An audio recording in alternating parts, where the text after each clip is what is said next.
totaling recondition to mangyari. Tapos parang yung mga fan parang hindi na gumagana.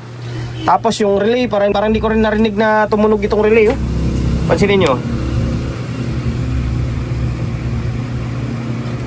wala, di ba? Yung Crown na CE500 na professional power amplifier. Okay, puro tuarium mo nang gagawin natin ngayon. Kakatapos lang gumawa ng Trident na CE7. Ngayon ito, Crown na CE500 naman. By the way, shoutout and then maraming salamat sa may-ari nito na pinagkatiwalaan tayo na gawin yung unit nila. All the way from taga Baliches. Okay? Ngayon, ang pinaka-issue nito kaya din narito sa atin, ang labas nito is recondition na totally. Na-stock na ito, matagal na na-stock kay bossing. Ngayon, parang wala ng power. Okay, kaya ito tinanggal ko na agad yung takip niya para ma-visual check natin. Ay naka-plug sa may bulb, pansinin nyo ha. Okay, yung bulb natin, nag-normal naman siya. Pansinin nyo. Okay? Nangyari? Protect. Tapos hindi umilaw yung para pinaka-indicator ng power niya. Yung parallel stereo or bridge parang hindi umilaw. Ito naka-protect itong channel 2. Okay? Ayan. Totaling recondition to mangyari. Tapos parang yung mga fan parang hindi na gumagana. Tapos yung relay parang hindi ko rin nakita, parang hindi ko rin narinig na tumunog itong relay, oh. Pansinin nyo, wala, di ba?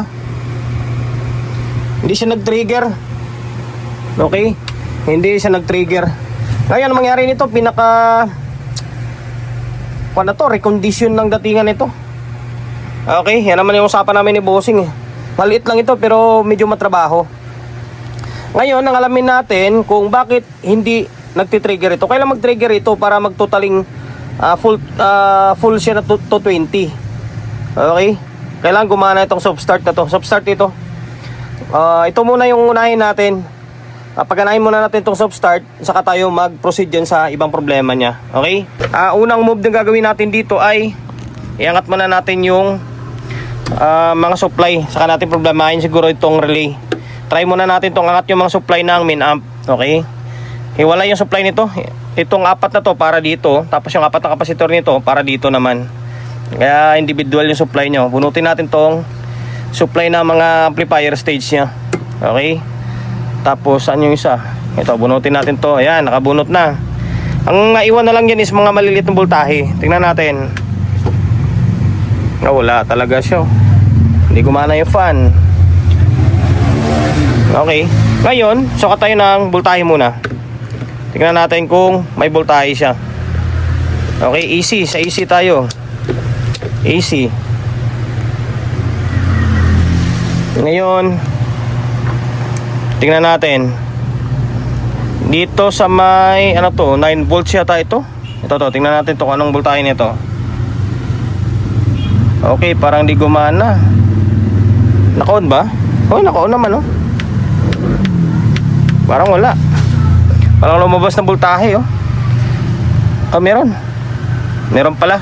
5, 10, 15, mga nasa around 20 volts or 24. Lumabas yung ano? Lumabas yung indicator. Pero sa kabila, wala. Okay. Baka mga masakit-sakit lang ito. Tapos dito, anong voltahe nito? 15, 18. Nasa 18 ito. Mayroon siyang 18, no? Okay, meron. Gumagana ito. 18, tapos ito parang 24 to, para sa relay siguro ito or fan. Okay, working yung supply, mga maliliit. Pero bakit ganun? Ayan, umilaw siya, oh. Nakaprotect, oh. Dito kaya bakit hindi umilaw? Okay, pero yung itong soft start hindi talaga gumagana. Okay, ayan, balikan nyo kayo, paganahin natin itong soft start. Soft start, dito inangat ko yung soft start, tapos tinignan ko kung ano yung linya nya. Ito pala supply to, 24 volts supply yan, galing siya dito. Ito yan nakalagay, oh, 2 relay. Pansinin nyo, ayan, 2 relay, papuntang relay yan. Ngayon meron tayong napansin, nalaglag na isang transistor dito, 5401. Oh, kinain ng kalawang. Ito siya, oh. wala nang laman, 5401. Hindi ko na alam kung saan napunta yung laman yan. Tapos ito, isa, 5401 dito, kalawang na rin, oh. Papalitan natin to. Okay, tapos, the rest dyan, mukhang okay naman. Yun lang, yung tawag dyan, yung transistor. Palitan muna natin yan, baka mamaya, yan lang yung problema. Kaya wala pumapasok na 24 volts dito, ayaw mag-trigger ang relay. Mukhang mahaba-habang operasyon ang gagawin natin dito. Kaya ayaw mag-trigger ang relay kanina dahil yung relay na nandito sa may mainboard dahil sira. Ito pala yung kanyo, ito nagre-regulate ng supply from 30 volts kasi 30 volts yung papasok dito. Yan, 30 volts to dito. Galing dito sa may 24. Ataas siya hanggang 30 volts. Mula dito, papasok siya dyan. Magiging 30. Tapos, para ma-regulate siya, dadaan siya dito. 4793 na to, transistor. No? Tapos, merong Zener diode na 24. Nangyari, na-open ito, yung 4K. Na-open ito. 4K value nito eh. Yan, nakalagay doon sa may board, 4K. 4K. Yan. Na-open siya. Ngayon, wala tayong 4K na eksakto. Dalawang toke, pinag-series natin. Ngayon, pagpasok niya dyan, 30. Tapos, mariregulate niya ng 24. Ngayon, 24, magdadrop ulit yan papunta dito sa may, ito, regulator na naman ulit ito. Regulator, 12 volts. Tapos, papasok yan dito. Yan, magiging 12 volts yan, papunta sa may relay natin, papunta rito. Okay, ngayon, ito na yung magiging kalabasan niya. Okay lang, kahit na nakaganyan yan. Pato, talagang literal na recondition to. Pansinin nyo. Ayun, umilaw na yung dalawa, nag-trigger ito. Ang problema, yung isa hindi nag-trigger. Mukhang may problema yung relay. Okay? Nag-normal na siya. Pero hindi pa totally. Wala pa tayo sa kalate. Ito pala yung nag-trigger. Yun yan, hindi nag-trigger. Tapos yung stop start, hindi pa rin gumagana. Tapos yung nandito, hindi pa rin umilaw. Okay? Pinakita ko lang sa inyo yung isang maaari na sanhi niya. Okay? Pangalawang side or board na na-problema resolve natin. Ito, yung soft start na pagana ko na. Kanina, walang voltahe ito. As in, wala siyang voltahe kasi nga, sira yung may nasira na kung kanina doon na resistor, di ba? Dito sa may board na yun, sa may regulator. Na from 30 volts, papasok siya doon sa may sa isang regulator, magiging 24 volts. Ngayon, 24 volts na yun, tatawid dito yan. Okay, tatawid dito. Siya yung magpapatrigger ng soft start natin. Tapos yung 24, aangat ulit yun, papunta naman dito sa may regulator ng 7812. Siya naman magpapatrigger ng itong relay sa may mainboard natin or sa may power amplifier stage. Okay. Ngayon, nung nagkaroon siya ng supply ng 24, ayaw naman mag-trigger. Kasi ito, kinalawang yung C945 na transistor. Yan, kinalawang. C945, 2 piraso. Okay?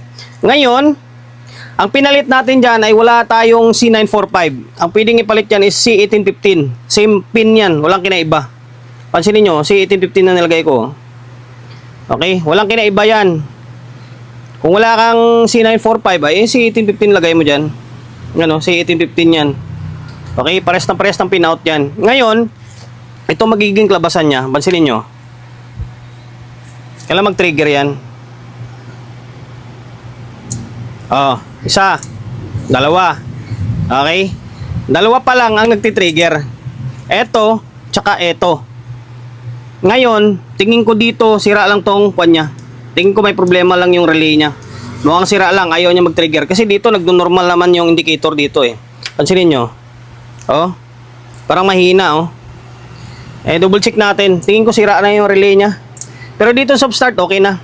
Kailangan na talagang baklasin yung board kasi papalitan natin ng relay. Or napalitan ko na ng relay. Ito yung relay niya 24 BDC Parehas din sa isa baka mamaya sabihin nyo yan Ayan. Pangalan niya ano yan? Yung Potter and Bromfield. Yung isa ganun din Ngayon, pinalitan natin ng original. Hindi, Broadway yung pinalit natin. Broadway lang kasing relay na meron ako eh. Yan. Ito rin naman lagi natin ginagamit. 24 volts yan ha. Ngayon, kalasin talaga sa heatsink kasi sa ilalim yung hinangan nito eh, nakadapa oh. Kaya kailangan may angat talaga to. Ngayon, pansinin nyo, ano magiging labasan ha. Ay, maliwanag na yung ilaw oh. Okay, maliwanag na. Tapos, soft start. Nag-trigger na rin to. Pares na. 'Di ba? Yun lang. Pansinin niyo yung supply. Ay, dito pala. Yan, 18 volts yung supply nito pala. Na kaya na magpa-trigger na 24 yan.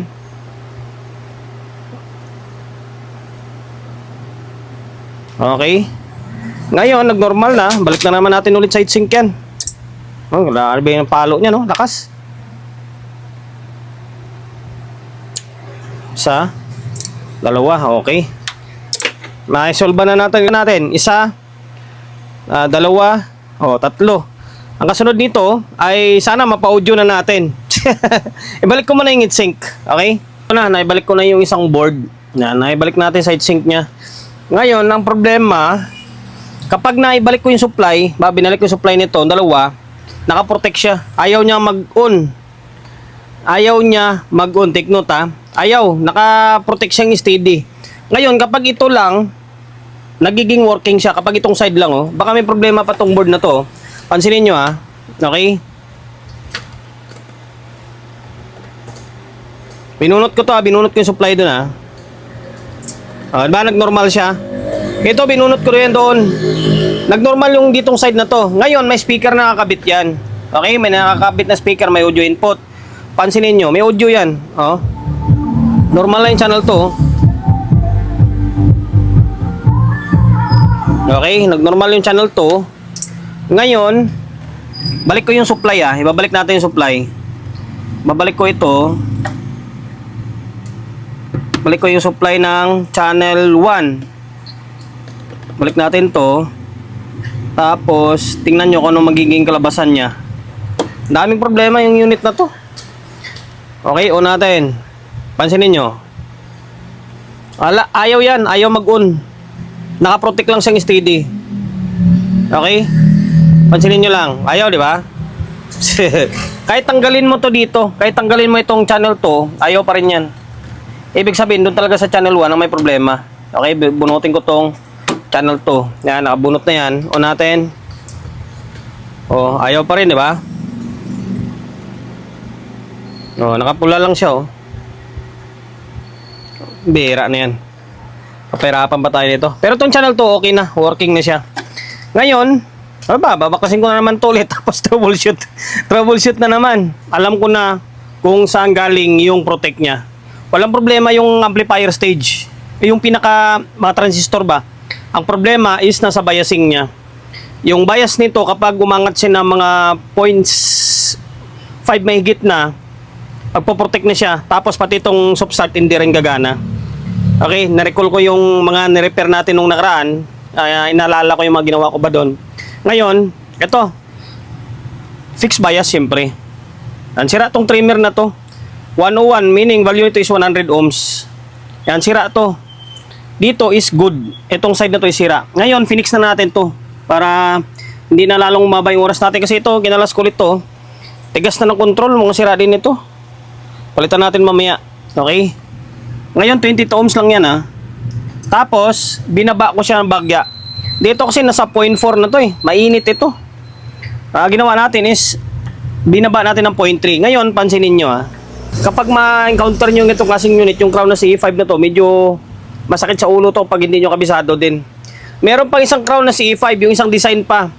Yung kulay itim yung board, mas matindi yun. Okay, pansinin nyo. Nakaprotect siya. Nakakabit na yan ha. Mag-normal. Okay, nag-trigger yung soft start. Nag-normal na siya. Ngayon, binaba ko kanina. Binaba ko yan. Sabi ko sa inyo, binaba ko ng bagya, di ba? Pansinin nyo. Ito yung bias na pinabas ko. 0.3 na lang siya. Ayan. Nung unang nilagay ko dyan is nasa 38 ohms. Kaso medyo mataas siya. 0.4. Halos pantay dito. Pwede na sana. Kaso lang para sa akin medyo mainit yun. Nasa 0.3 tayo ha. Ayan. 0.34. Ngayon ito yung stock niya. Ayan 0.4 Medyo mainit yan. Okay? Medyo mainit yan. Ngayon, gagawin ko, siyempre fixed bias na rin yan. Tapos, magpalit ako ng control. Pasensya na kung pinuputol-putol ko na yung video natin. Kasi kung idudugtong natin, naku, napakahaba talaga sigurado. Sa dami pa naman ng ginawa natin. Nagpalit na ako ng control. Pinalitan ko na rin control na to. Ito yung control nyo. Tsaka, ito, walang groove ito. Yung isa may groove. Kaya pinalitan natin may groove din. Tigas, oh. Sobrang tigas. Tapos, yung ilaw, itong ilaw na naman. Yung isa, may ilaw kanina. Yung isa, wala. Ngayon, putol, oh. Ito to, putol siya, oh. Yan, putol siya. Ngayon, itong isa, malapit na rin maputol. Tinanggal ko na. Kasi, wala akong mahanap ng kulay berde. Ang nilagay natin dyan is yellow. Yellow na maputla. Yan, para parehas na sila dalawa. Di ba? Ayan, oh. Tinanggal ko, pinaltang ko na. Bago na yung control, tapos naka-fix bias na rin yung isa. Tinanggal natin to. Tinanggal natin ito. Ayan, ayan siya, oh. Naka-fix bias na. 22 ohms yan. Ayan, ngayon, naka 220 tayo. So may rekta na yan. Wala na sa may bulb. Ayan, naka-una, ah. O, patayin natin ulit. O natin. Isa. Tatlo, oh. Okay? Ngayon, may speaker na kakabit to, ah. Grabe, no? Pahirapan din kahit papano. Akalain mo, recondition ko mula kaninang umaga hanggang alas 5 na ng hapon. Ayan, umilaw siya, oh. Oh. Hindi naman siya halata, eh. Oh. Lumiwanag pa yung kulay. Okay, dalawang channel na yan. Makapirate pa tayo. Oh, ayan. Hanggang dito na lang. Sana nakapagbigay ideya ako sa inyo. Sundan nyo na lang kung paano ko siya sinimulan, paano yung pinaka step by step. Pero yung pinaka punot dulo talaga, yung pinakasala rin is yung 4K na yun, nandun, no? Yan, yung 4K na yun na resistor na nagpapagana sa may regulator na 24 hanggang 30. Kaya halos nawala lahat ng ilaw dito hanggang sa ayaw siya mag-trip, ayaw soft start, pati yung mga relay niya. Dahil umabot ka sa part ng video natin na ito at hindi ka pa rin nakapag-subscribe. Paki-subscribe ng YouTube channel natin, ha. Pinutin mo yung bell button sa gilid, select mo yung all. Ayan, kapag napindot mo na yan, manonotified ka kapag meron tayong bagong upload na video. Nag-upload tayo ng video 1 beses, 2 beses kada araw. Okay? God bless and then peace atin lahat.